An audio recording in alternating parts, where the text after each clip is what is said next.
Okay guys, Sean from Adelaide Studios. Welcome back. Tonight we're going to do one for Mr. Dave Peterson. He's a subscriber of mine on my YouTube channel, and he was asking me the other day about what is a good voice harmonizer. And I've used them for quite a few years actually on stage, and you can overuse them and underuse them. Most people tend to overuse them. I use them mainly for the compression in the box, because then I don't have to worry about outboard gear and a sound man putting the right effects on my voice and stuff like that.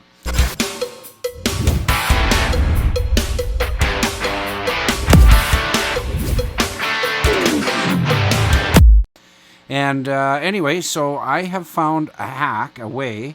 Because he was, they're expensive machines, and one of the questions that he had asked me was, is there a way to use one box? And the one I'm going to talk about today is a TC Helicon Voice Live 2. I know there's a 3 out there. There's probably a 4 out there as well. This particular device, when I bought it, cost me just shy of $700, like $650, $680, something like that. And so they're expensive, and so when Dave asked me the question, is it possible to buy one device and have it go to 2 different microphones? And the short answer to that is no. They're meant for one application, one microphone input on it, and that's all there is to do it. I mean, that's all the feed that there is for it. However, I found a workaround for that. And so I want to share this with Dave and anybody else that might be interested in trying to save a few bucks. And it cost me $100 extra to do this workaround, which is better than $650 or $700 when you talk about bands that aren't making any money. So let's dive into that. But first, I'm going to show you how it works. I don't know how the audio is going to come across here, so I'm hoping to hell that this audio comes out all right. Otherwise, this is all for naught. I might go out of focus a little bit. I'm just going to step back and step into the mics and show you.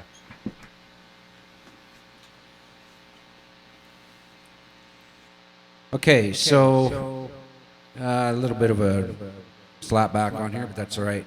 So I don't know if I'm in focus. The camera is way too far away from me right now. So this is just a regular mic here. And then I've got my 55 going here. So, and they both work.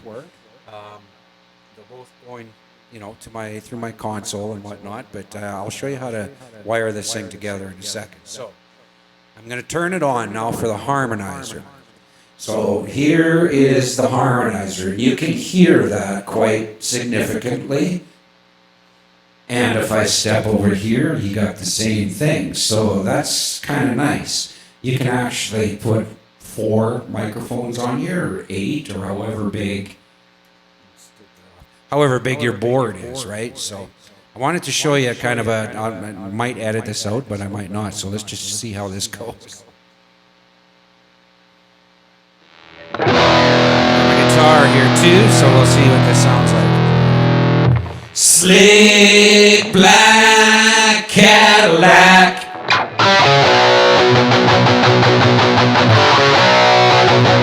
Ooh, I got the big black set of wheels. It's all I need to get me off.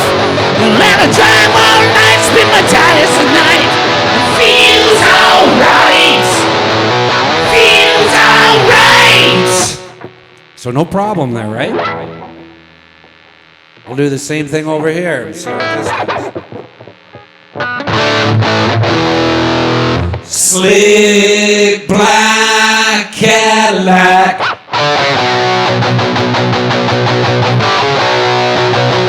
Ooh, I got my big black set of wheels.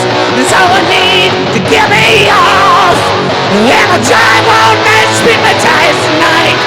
Feels alright. Feels alright.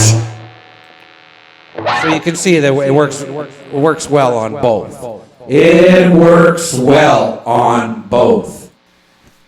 Okay, so that pardon the audio on that. Hopefully that turns out okay. I'm trying to get everything going in here. Okay, so let's talk about how we hook this up. I've got a little Behringer 4-channel mixer here. And I've only got one XLR input on it, but that's okay. I've got the cables, in my box under my little tickle trunk here. So I'm running my 55, this microphone right here. I'm running this 55 into my XLR channel 1 input.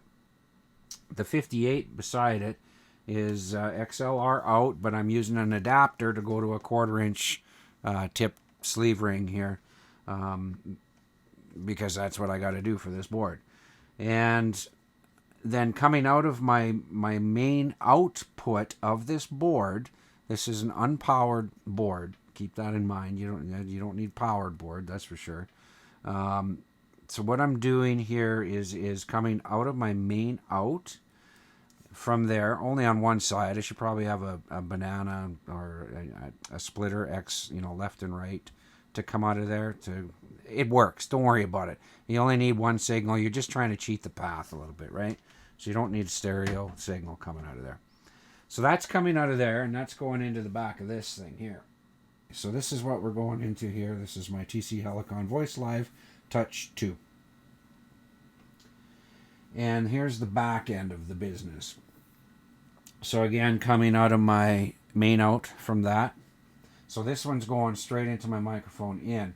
And then the output on this is going straight into my mixer over here into one channel. I've got channel 10 right here, this guy right here. So this strip, that's what it's going into, and that's all it needs to feed. So then the other part of the business in here, and this is my guitar cable. So any guitar that you're using, so if you've got 2 microphones, 2 people in your band, 3 people in your band, 4 people, whatever, the guitar player needs to run this system, so it can pick up the harmonized chords, from the guitar, right? And you don't want to give it to a lead guitar player because that guy just whacks off too much and he's not really sitting in the pocket for chords. So give it to your rhythm guy. That's who wants to have that power or that guitar. And so anyway, so then we're going to this is your guitar out right from your axe, comes into here, goes into the input, then the through comes from out of there and it goes directly into your amp. That's it. That's all you got. Then I picked up one of these as well. I think I paid $37 for that, or maybe it was $57. I can't remember. Just a little foot switch, AB box, really is all it is, and that lets me turn my effects on, with the mode button, off and on, so I can turn on my harmonies or shut them off, and this lets me bank up and down. That's all you need, man. That's it. That's it in a nutshell. That's how you can cheat your Voice Live 2 or any harmonizer. You can cheat it and use it for your whole band if if that's what you want to do. Or right now everybody's doing the quarantine thing and doing the duo things and online and whatnot. So if that's your thing, then this is a perfect workaround, perfect fix for it. Okay, guys, if you like the video, as always, please subscribe to my channel like Dave did, Dave Peterson, and this is for you, buddy. You actually gave me a good idea to put this video together. So subscribe, smash the like button. Apparently it's got something to do with the algorithm of YouTube, and apparently it's a good thing. So smash it and subscribe to my channel, and I will see you in the next video.